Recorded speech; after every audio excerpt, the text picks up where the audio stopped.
Welcome back to another episode of Lead Stronger Longer.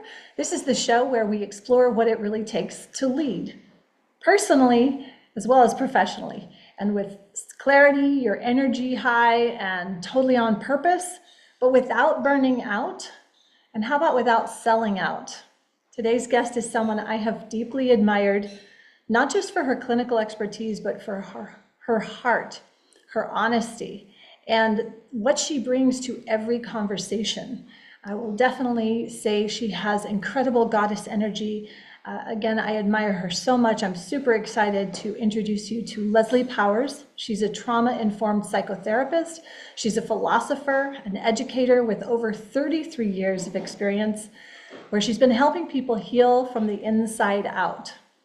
She blends deep clinical wisdom with her lived experience and her understanding of natural law to guide others through the complexity of trauma, stress, and modern life. Where was she in my life 20 years ago? If you've ever felt like the world's demands are too much, like you're carrying more than your fair share, or you're just craving a deeper, more holistic approach to healing, this episode is for you. Leslie doesn't just talk about change, she embodies it. And I cannot wait for you to hear what she has to share. Welcome.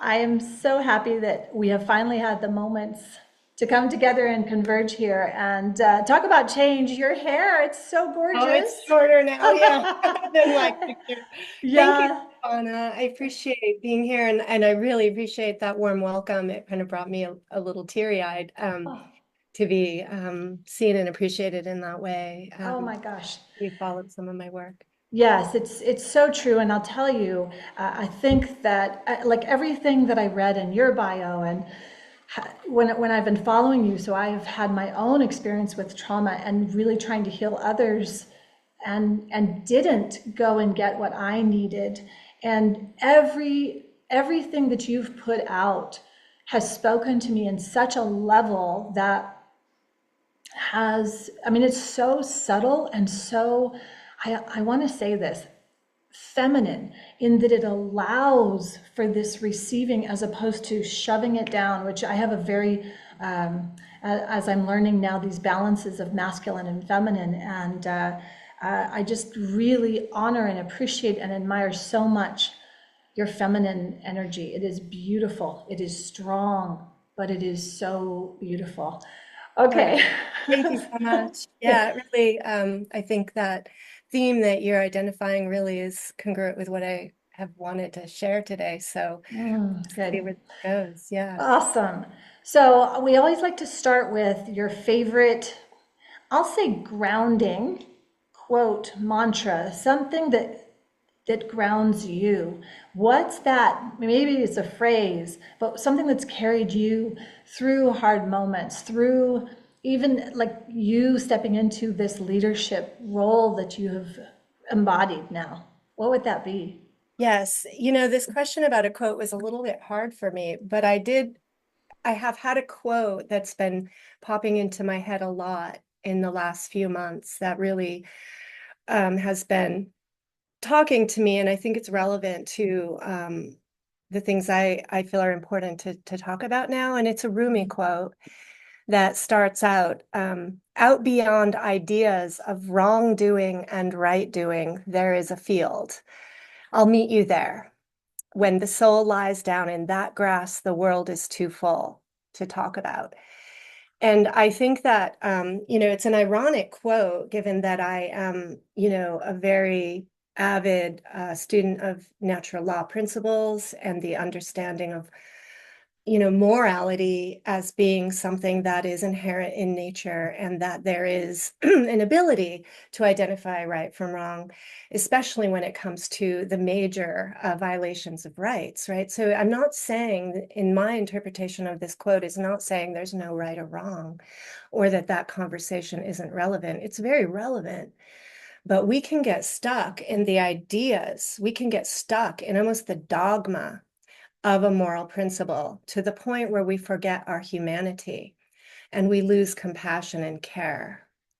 And that is what I'm seeing happening in the world and on social media and in all this divisiveness that's occurring very overtly, in the world is this lack of a meeting place where the heart is leading, and where there is, an openness and a curiosity to understand each other and to understand what's going on so that we can unify around what's right, and unify on those things that we have in common, that we can, our humanness and our desire to live a free life.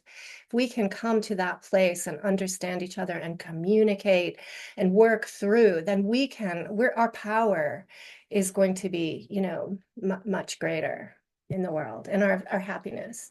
That is so, so lovely.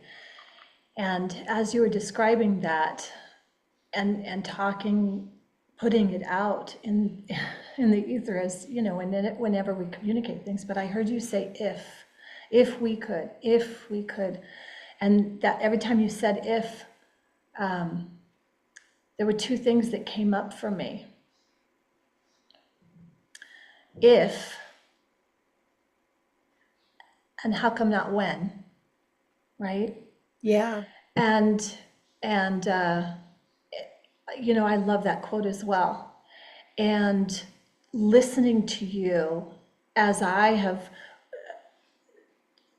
come back from a very right side, right imbalanced brain, as Mark Passio talks about, where solipsism, there is no right, everything's relative, let's all get along, all of this, let them do their thing and ignore.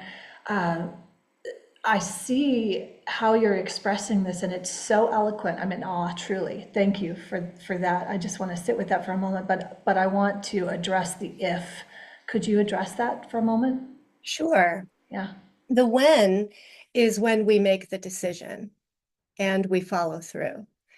The if is that we are at a choice point. We are on the precipice. We're like the fool standing at the edge of the cliff. Are we going to jump, or are we going to gather our senses and, choose a path that will, keep life, So the if is about our personal responsibility. And it does come back to every person.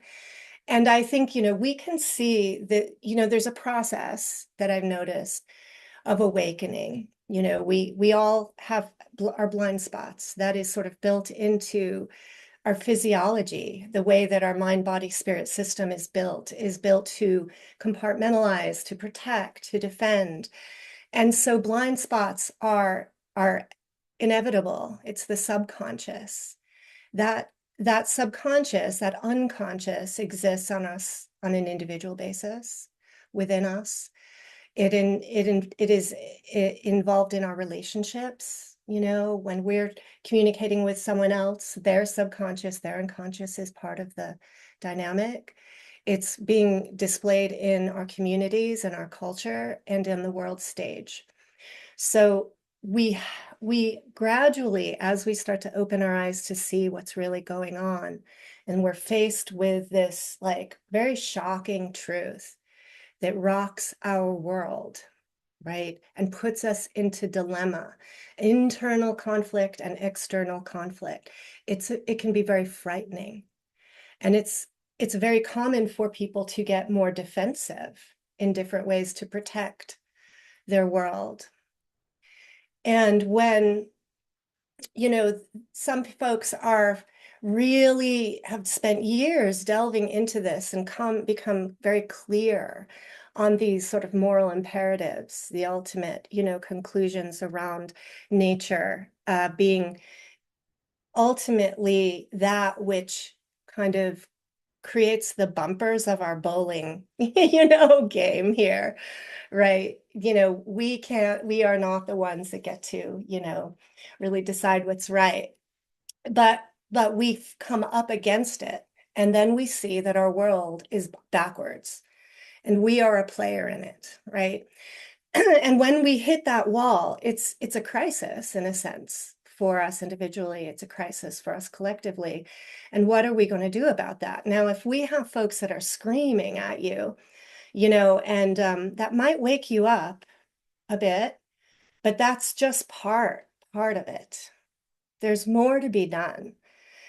We have to get out of our head, and just our thoughts and stay in an ivory tower, of sort of moral awareness. We need to kind of climb down from that tower, and we need to step into the world and be in the messy, relationship world.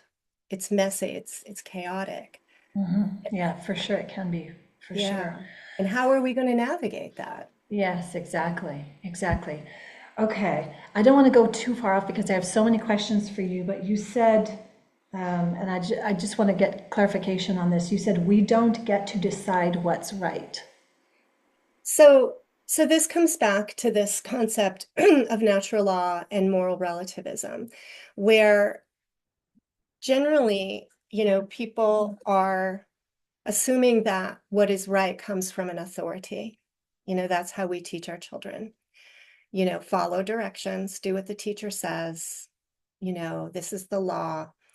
And when one studies more deeply into the concepts of natural law, we come to this awareness that these cultural regulations, laws, rules that we have been told, we've just assumed are correct, we start to realize, well, wait a minute, these are man's laws, these are cultural norms, but they are not necessarily moral.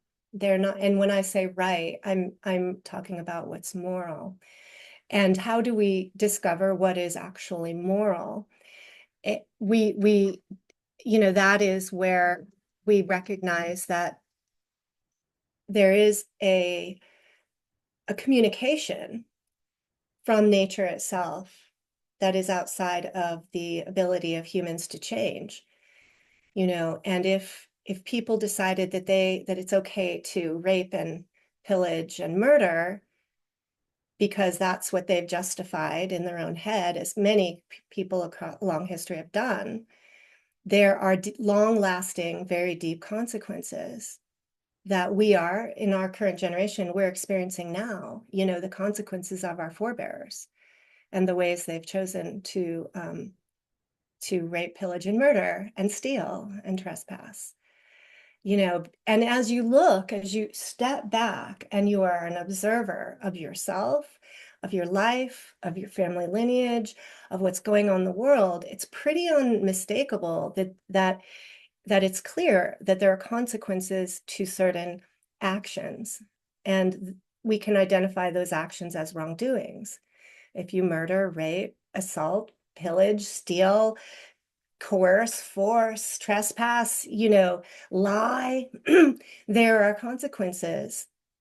And as a psychotherapist, I work with hundreds of people and I get to hear their stories. I get to learn their lineage, their family history. I get to see the consequences. And it's very clear and it's predictable in many ways. Yeah, interesting. I often just assume, doesn't everybody know what's right? And I'm seeing now, of course not, that's not the case in the things that we see. So I'll put that aside because that's not relevant to what I really want to talk to you about. I'll just add quickly something Sure. about that is I do think that we are built with a nervous system that when it is in its kind of natural balanced state, our own body mind system tells us what's right or wrong. Right. You feel it, and what happens though is our system is interfered with Correct. through trauma Right. and and coercion. The very things that we're talking about are wrong, are the ways that we lose touch with our own system, our own system of recognizing Yeah. right. Yeah, it's truly phenomenal. I'd love to dive deeper in with you specifically on the trauma piece another time, because of when I wrote Finding Joy Beyond Trauma, it was specifically dealing with my own childhood sexual abuse and trauma. And that essentially was the perspective I saw everything through, that I was bad, dirty, wrong.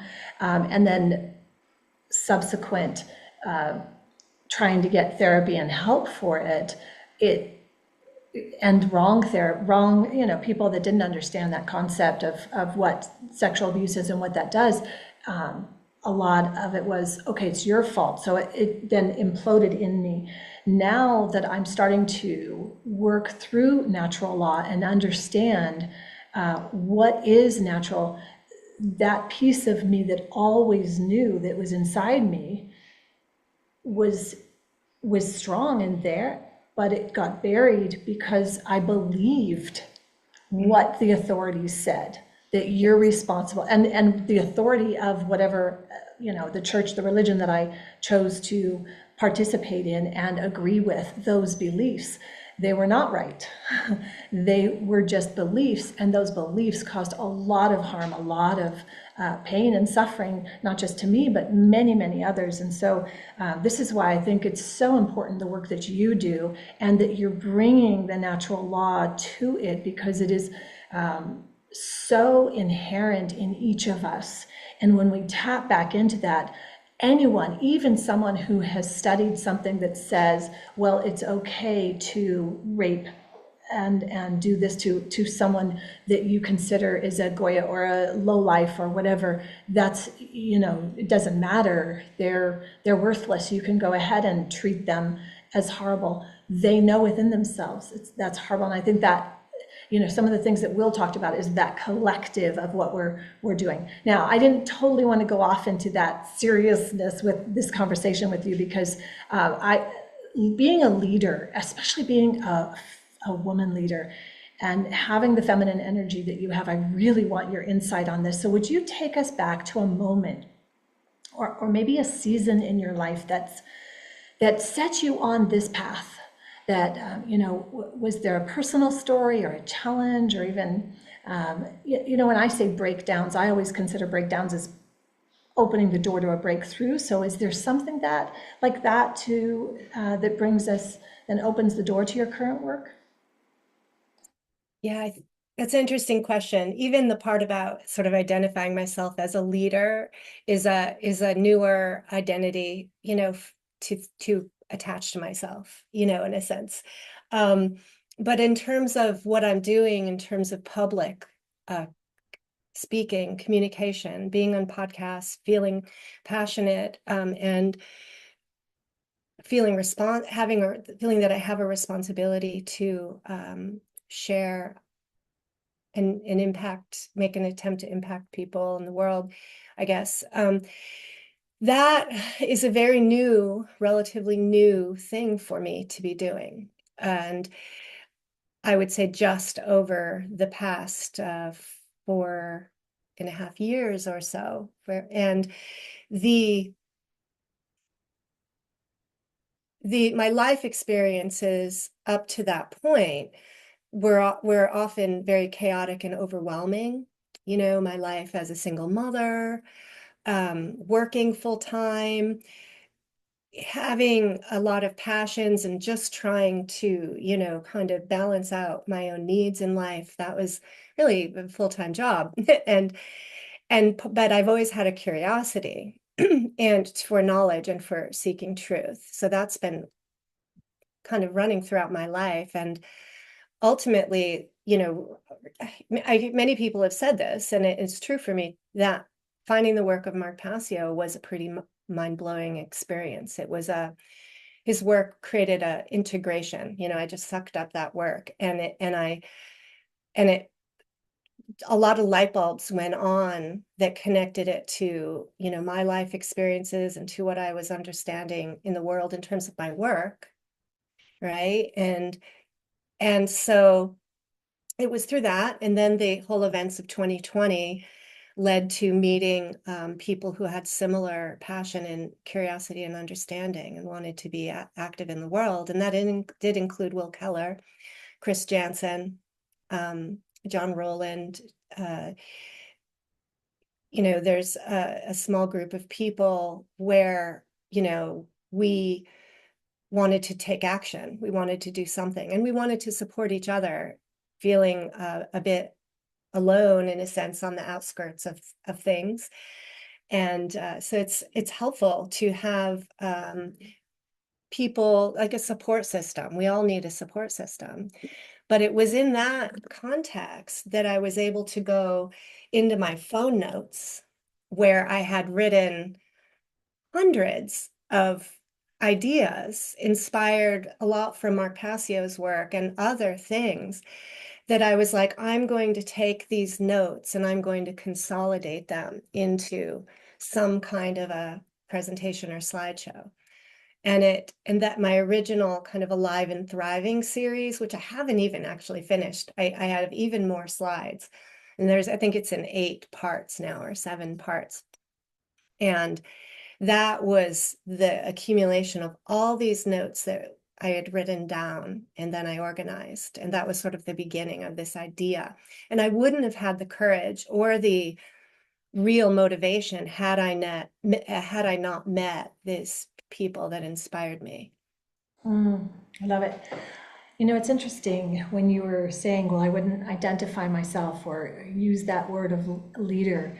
And I, I wonder how many actually consider that. When I look at you as a single mom or you even as a social worker and doing what you do, to me, that's like the most important leader because you're influencing, right? You're not a dictator, you're influencing. And that's the thing that we forget is that in every moment we can influence and we are influencing. That's leading. And even for ourselves. So although, yes, whether you're a corporate leader, business, all of that, and there is a time and a place for that, but the balance of this, of what leadership really needs to be in this time, in this day, and in this space, and where we'd like to get to that when that you were talking about in the beginning with Rumi, that is going to come from leaders like us. And stepping into that without this idea, oh, that you're a leader and I'm a dictator and this is what we're going to do. It's exactly what you're doing as I listen to you, and you are you are embodying your space, your energy. I'm looking at your room and I'm seeing this beautiful, I look at the painting behind you or the picture behind you of the dancer, clearly someone who's in her body and beautiful and graceful, and the Qigong book on the shelf. I mean, just the little nuances, Yeah. that's influencing me, it influences you in your environment, right? The way, the subtle movement with your shawl that you put on and the beautiful things, that's to me, you leading this essence that allows for this space to be where I can receive and feel my own femininity. And it balances me. And I hope that it balances others who will see this, whether they're a man or a woman, but they feel that energy of that gentleness, the soothingness of a sense of fully being in your skin. So just wanted to say that. Thank you, Stephana. I appreciate that. The subtle things do matter. And, as a woman, I think I've felt a lot of times that the feminine aspects have been not seen or appreciated in a sense. I think many women have that experience. And so it's beautiful to have those qualities highlighted and seen. And I think more and more that we can, as women, especially like see and value other women, other feminine, the feminine in general. I think that this world, will be a better place. You mentioned about parenting, being a mother, and it's one of the most profound roles, of influence and Yes. leadership. And I think the world of parenting is very kind of masculine leaning around consequence, and rules and all this. And I'm not saying that's not good, but there is a feminine leadership around love and holding and nurturing that is really important and not really taught. And sometimes, we are parenting, a bit unconsciously. Right. And so a lot of our leadership potential gets sidetracked. It gets chaotic because of that. And what's helped me is some of the training I've had as a clinical social worker has helped me, because there is a strong emphasis on the boundaries and the awareness of the power differential. When you are in a place of, let's say, a therapist or a social worker, or any person that is being projected upon in some way, to have some kind of power, something to needs or wants, and to be sensitive of that, and to be very responsible with that, because there is a subtle power in being a teacher, a influencer online, name any role, right, that people Right. are looking up to. And that responsibility does matter, because when you get two or more people together, you are dealing not only with the visible layer of the conscious, but there's an unconscious of emotion, and sometimes very unaware experiences going on that come into play. Exactly, and I think that that's one of the things that I hope to bring to the world through my art, as Will was talking about. This is how we can do this, but even as you're describing those pieces that are unconscious, but it's such a bigger piece of us that we've been disconnected from, probably intentionally, right? So that we're staying in a place of fear and not responding from, or even understanding what's been programmed into that subconscious from early childhood. And then, I mean, you even look at how, as parents, I chose to homeschool, I chose to home birth, more so because there was something inside of me that was repelling what the at the time I was older, so I was a geriatric pregnancy, and the things that in the medical mainstream they required or were saying that I would need to do, I rejected. And there was a part of me that came alive, and I'm forever grateful that that part of me woke up, spoke up. No one else told me. There was one woman in my life who had home birthed her children, and I admired her greatly, and she helped. But other than that, it was coming in and asking the questions of myself and being okay to listen to the answers from within. Whereas before, I didn't do that. I would always seek someone else's answer for certain things. And so I think that that's where I hope that one, I can share you and your work with others so that they can see there are other answers than this. Let's this kill, maim, force, and that there is another way, and that there is balance, and that there's harmony. So, what would you say is? Well, let's go into resilience.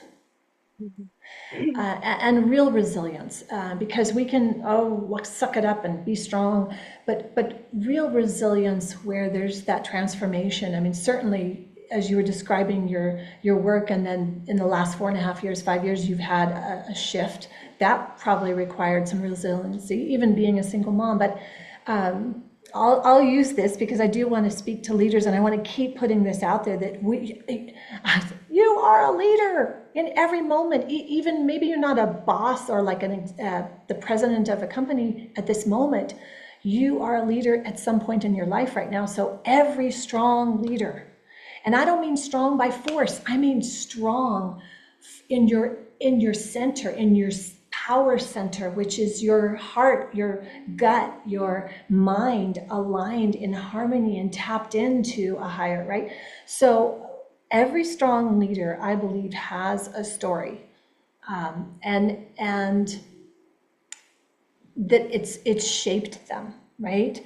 And you've said this last 4.5 years, but I'm wondering if there was a moment maybe that stretched you prior to this 33 years being in doing what you've been doing. What made you choose that? What brought you to that point? Uh, I'm really curious, and how did it change you? What brought me to the point of choosing this career and going down? Yeah, 33 years as a social worker, and especially trauma. Did you just decide, oh, I'm going to do that, or did something happen? Is there a story there? I think it goes back to, I mean, as a child, even I was always asking deep questions and having deep observations about, like, social conditions and how the difference that people treated girls and boys. And I reflected on things, and I was a bit, I went through a bullying, in seventh grade, which definitely had a profound impact on me because I was aware enough to see that I didn't deserve the bullying. And I was aware enough to see how there was a ringleader and how he controlled the people around him that joined in with him. And, so I observed those things. And then I went, I started Taekwondo, which was a martial art. And that was profound, actually, in terms of um, helping me move out of a place of feeling very shy and very small and not confident, not poised. It trained me in a sense uh, to to see myself different. And then I had some talent as an athlete, so there was a lot of experiences there. It's hard to choose a moment because there's a lot of moments. There's a lot of experiences that shaped, and I wasn't consciously shaping. I very much was sort of responding to the world and trying to sort my way through it. But I did have a 10th grade psychology teacher who basically opened up my interest in psychology as a field. I was always interested in philosophy, but it was this psychology teacher, Mr. Williams, in 10th grade, that really did set the stage for me choosing to study psychology in my undergraduate. And then it was because I didn't want to work with rats in the research center, which was, and I didn't want to do a PhD and all that college. So I went into social work, kind of a default. And I had a great curiosity about human psychology and about just people and the world itself. So it was really my curiosity and my desire to understand life and humanity and the world that led me into the field. And once you kind of get into the field, it's almost like, okay, here's a job. I'm going to do this job. And then you learn something from that job. And then you go to another job, and so it led to this very hodgepodge of broad experiences where Mm. my mind is very I have a systems way of thinking. And I look for the patterns and the parallels you know, um, and while that was going on, I'm having this very tumultuous relationship experience. My work life was always fairly smooth, but my personal relationships were filled with all sorts of blind spots and tumultuous patterns. And so there is a certain pain from those experiences that had another layer of forcing me to wake up. And what am I missing? Yeah. Oh my gosh, so good. So I heard as you were going through, you said awareness, observation. These are so key for a leader. I think that when you said you could insert anything, but the taekwondo, especially because it's a practice, it trained you, and then you would see yourself differently. I think this is so important, and your ability to respond, right, from this place, your way of responding because you saw yourself differently. I think that that is really crucial. And then the curiosity, the desire to understand, I think those are not only traits but skills that every leader needs to develop and continue to hone. But you had mentioned blind spots before, and you and it's so interesting. You said your work was going in a direction that was orderly and calm and moving, I will say, it was going right, and then the relationship was going wrong, let's say, right? And then you mentioned the blind spot before, but you mentioned it here with this relationship, and I find it really interesting. What do you consider, because I love that you stayed curious and continue to stay curious and obviously continuing to learn, what, you mentioned it earlier, what are those blind spots? Why do we have those blind spots? What is it? And especially for you, this is me not judging. It's me like going, oh my gosh, she gets it too. She understands too, right? So um, why? Why do we have those freaking blind spots like that? What is that? Why can't we have it all? And when I say have it all, like have an amazing relationship, I believe we can. I really strive to help my clients get that because I talk about this. You want to have your energy, your work, and your love. That's the trifecta that I teach my clients, right? If you don't have the energy to show up fully, actualizing your potential as you, right? And then have a relationship, whether it's, and it definitely includes your relationship with yourself, those relationships, your love relationships, connections, etc., and then your work, what it is, whether it's your job or your purpose, right? Those have to be in alignment. But yeah, the blind spots, help me understand more. Yeah. Well, I think that blind spots naturally occur from our childhood experiences and what we as an infant born into a system, into a family, right, with a parent, two parents, perhaps, or one or two parents, both, who are already programmed in a way and have their own unresolved issues, and so we don't know what we don't know, right? Because the child is very much the product of what they're experiencing. Now, there are, not to say that there aren't seeds of awareness and the ability, whatever happens in our soul that knows something, right, else that has us questioning and all of that, that's there too. But generally, especially with neglect or kind of culturally accepted, oppression or just very dogmatic social training. These are things that create blind spots, because other things are put in front into our consciousness. And we are forced to manage ourselves in such a way that we are able to survive, and function in the world. And by doing that, all sorts of psychological parts are kind of stepping into the forefront to help us to get those successes and those rewards socially. And if no one brings our attention to what's being buried within, or isn't able to describe to us what's going on, let's say when a child is having a temper tantrum or is acting out, or we get a somatic, health symptom, right? How is that going to be interpreted by the external world? If you go to a doctor, how do they see it? If you talk to your mom, how does she see it? For example, on a simple level, as a kid growing up, my parents were solid people. They were predictable, they were reliable, they were good people by all accounts, but nobody ever told me I was smart.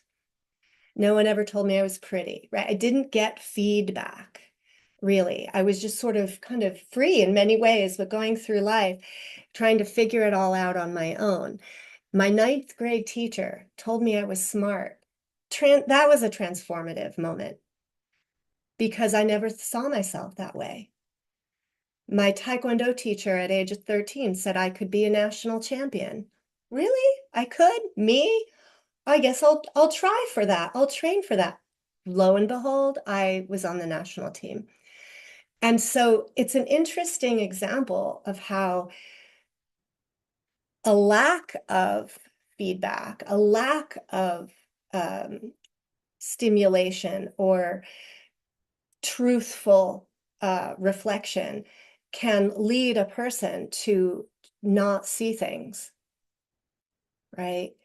And so let's say, you're in a relationship, you're picking a guy, it's like super fun, like makes you feel good, whatever, right? And your friends over there are like, oh my God, this is a disaster waiting to happen, right? They can see it. I can see it in my clients. I'm like, oh dear, like, no, I'm like having to hold back, you know, the fear I have, right? Because you could see it on the outside, but a lot of times people, they don't see it in themselves. We just don't see ourselves clearly a lot of the time. And in our world today, people aren't, normally kind of having those dialogues. There's some friendships that really can do that and that they're valuable. But a lot of times, like I didn't talk to my friends about the things because I knew they were going to give me that feedback, right? And I had, and so I tricked myself. We're always tricking ourselves. And then, the more that you start to, get to know your own patterns and are honest with yourself, right? Then you can start to make different choices. But yeah, we all have. I love it.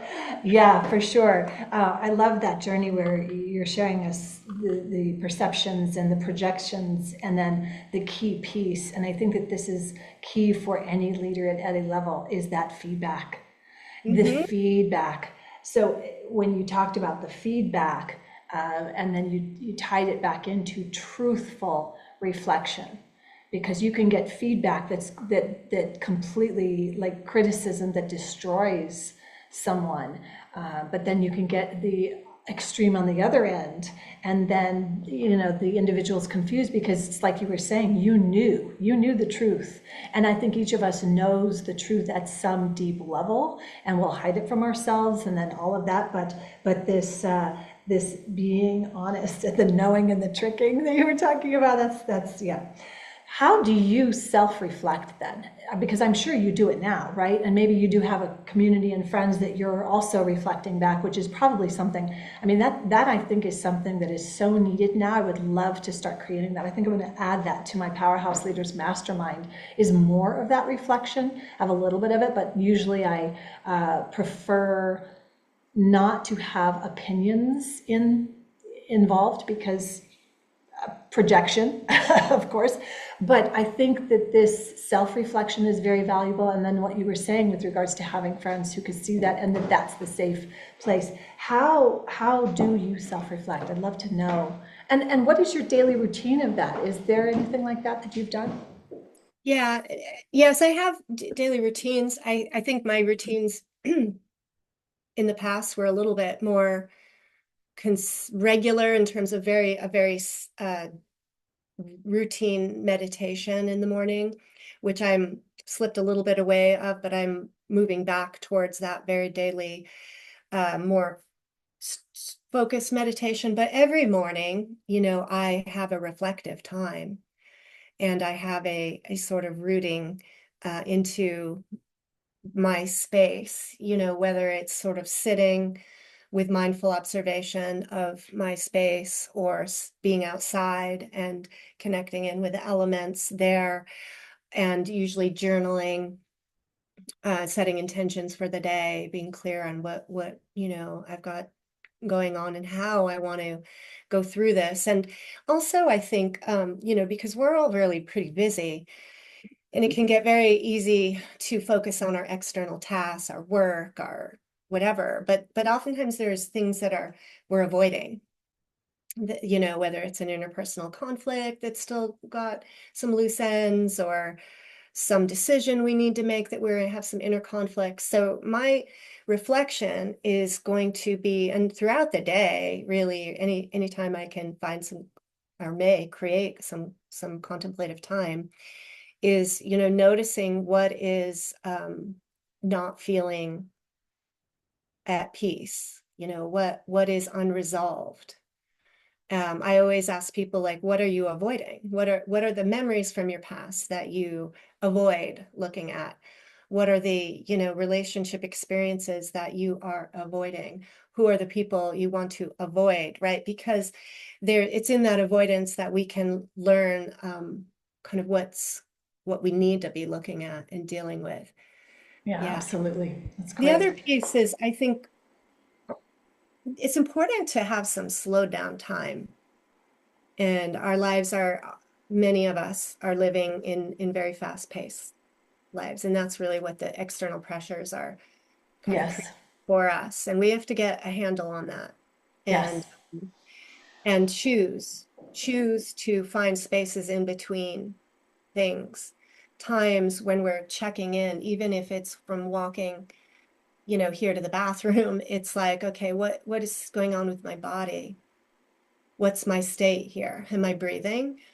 Where are my shoulders? Hmm. How's my posture? Hmm. What is my state? How did this conversation affect me? Do I have something going on here? Maybe I don't have time to deal with it right now, but I'm going to take note of that. I'm going to have this here. Later on, I'll come back to it. It's this kind of a process, I think, that is ongoing, not just, a meditation in the morning, but a way of being present with yourself throughout the day and coming back and just checking in on your somatic experience. Because Yes. a lot of times that our body is going to be the indicator. It's going to tell us. And our world is very much up here. And we've learned how to ignore our body Hmm. most of the time. And like even in school, if a kid has to go to the bathroom, they're told you can't until the bell rings a lot. And that's maybe not all schools, but generally many jobs, like if you're a teacher, you can't Hmm. go to the bathroom when you have to go to the bathroom. You have to Right. wait, right? And Yes. things like that. We're training ourselves from childhood to ignore what our body's telling us. And we do that too Yeah. well, to the point of Yeah. missing out. Yeah, exactly. And I think, again, that's part of the intentionality to disconnect us from our wholeness. And yeah, so well said. It's definitely important for folks to do this. I realize our time, and I always try, oh, I'm going to do a 30-minute. It's like, oh, there's so many, it's so exciting. Well, I can't let you go until I get your books, because book recommendations are one of our favorites. What would you say? And I've been going to 1 to 3 books now. But is there a Okay. favorite book? And if there's 3 of them, we'll take them. But favorite book? So this book I read when I was a teenager, and it's called it's backwards, Gifts from the Sea by Anne Morrow Lindbergh. And I had forgotten about this book, but I remembered it recently as I was starting to do some work with women on relationships. And I realized that this book is all about relationships. And it's a beautiful reflection Anne Morrow Lindbergh had when she went to the beach and was looking at all of the different types of shells and how they're metaphors for different aspects of our lives and the kinds of relationships that we have. And so that's very relevant, I think, to how I'm thinking now, where I'm wanting to go with my work more is around the awareness of ourselves in relationship with others, in relationship with the world itself. So I think that's a cool one. Beautiful. And Awesome. then a book I've read recently, which is I just think is an excellent book for people who care about truth and freedom to read. It's a very good summary of, you know, classic psychological teachings of like Carl Jung and um, even some Eckhart Tolle. But this is from Colin Davis, who's I consider a friend, and it's Transforming Darkness, a Shadow Work Toolkit for the Red-Pilled Initiate. And I think he did a great job in summarizing what shadow work is and how it operates and how it plays out, not only externally as we start to see it all happening collectively, but how it comes back to ourself in our own personal shadow work, which is essential work right now. So I would say everybody needs to read this, start to really look at your own shadow work and find some ways to approach that work. responsibly. Incredible. Okay, exciting. I love that. Two new ones for me. I'm super excited. Thank you for those.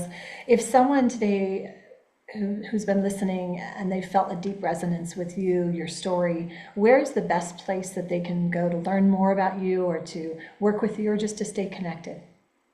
So I gave you a tap link, and I think going to that tap link and then looking at the different social media platforms that where you can find work that I've done, that's whether you're an Odyssey person or a YouTube, or you want to look at a website, you can get the work that I've done there. I feel like I'm in a certain flux. I'm in a state where I'm coming back into the cocoon a little bit to figure out where I really want to focus, and I'll be expanding, or maybe not expanding. I think I may be narrowing in, but developing a more focused website, which hasn't gotten built yet.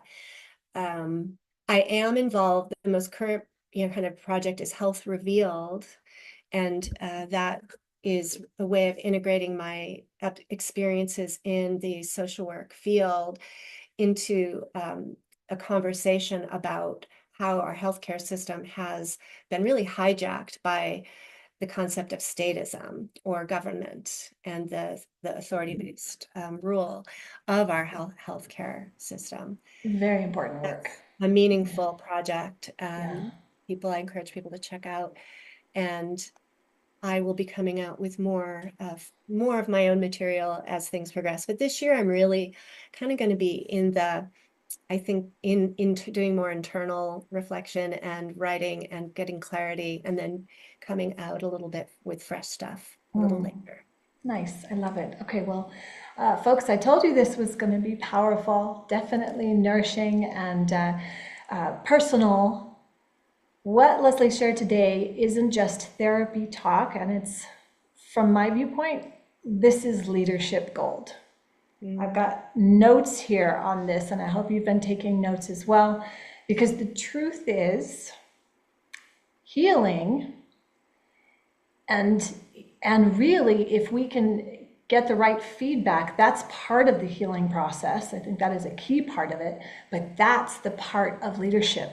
And a good leader is going to be able to give that feedback, but also a good leader also is getting the feedback that they need so that they are able to reflect. And I mean, it's all connected, right? It's all connected. But we don't just lead stronger by pushing through. I love that you brought that up again, Leslie. That's super important. We lead stronger by being present and by getting honest. That's one for sure. And I would say, as Leslie's reflecting and embodying this, by doing the deeper work. Your energy, Leslie, is so calming and nourishing that even though you're going back to this energy, my extremes are pretty high, right? And I love this energy where you're, even when you're going into the high work, you're still calm. I've seen many of your episodes and you're still in that energy of it's here, where it's a balance, right? And I'm working on that. That's something I'm definitely working on. I've seen that as my blind spots of and then down, down, down. But I want to say, folks, if you're ready to do the deeper work, or something that Leslie has said resonates with you, you can find, and I will put all of these in our description in the show notes, as well as her tab, but she's got incredible work on the One Great Network. But I want to also just remind you, this is the moment to take time. If it's slowing down, then slow down and reflect on some of these moments that honestly, I think, pass us by so quickly. But when we start to do the inner work, and we honor the feelings, honor the emotions, and as Leslie was talking about, acknowledging them, even if you can't handle them right then, you at least can acknowledge them and go, yeah, I see that. Ooh, there's that, and we'll get back to that one. But I would like to just ensure folks that, and definitely I want to thank you, Leslie, for reminding us that there's no shortcut, right? There's no shortcut, but there is a beautiful integrative path. I think that's some of the notes that, I always take notes on all these, and I've got this is just like, oh, this integrative path. I saw the integrative path come all the way back to Rumi, one of my favorite quotes as well. And I want to set that intention of seeing that field and co-creating that field where we are in harmony, where there is that balance, and that we keep growing, and those blind spots that as women leaders, we can be there and hold that space for each other, even when it's not a specific, like, okay, I'm going to hold the space for you. But in this moment, I know Leslie would agree with me that we are holding that space for every woman leader, for every leader, but definitely for women. There's a definite energy or a shift that happens within women who feel like they have to suppress certain things. I know, Cass, like, come on, my son was behind me saying, let's go, you're already past the time. Okay, keep leading, keep growing, and remember, the world needs your strength, your true inner power. Yeah. Forcing it, not you forcing it, and not burning out. Right? Yes, and through the care principle, like bringing that feminine principle of care to the table. Yes. Recognizing process is important, how we do things. Exactly. And care doesn't have to look like being a victim or like, I'm looking at this feminine woman that you are, but you're so strong, caring and strong. And I love that balance. That to me is the balance. That's what I'm seeking, is within myself and honoring that place in me. So yes, for sure. Thank you you so much. Until next time, lead stronger, Alrighty. longer. Bye. Bye.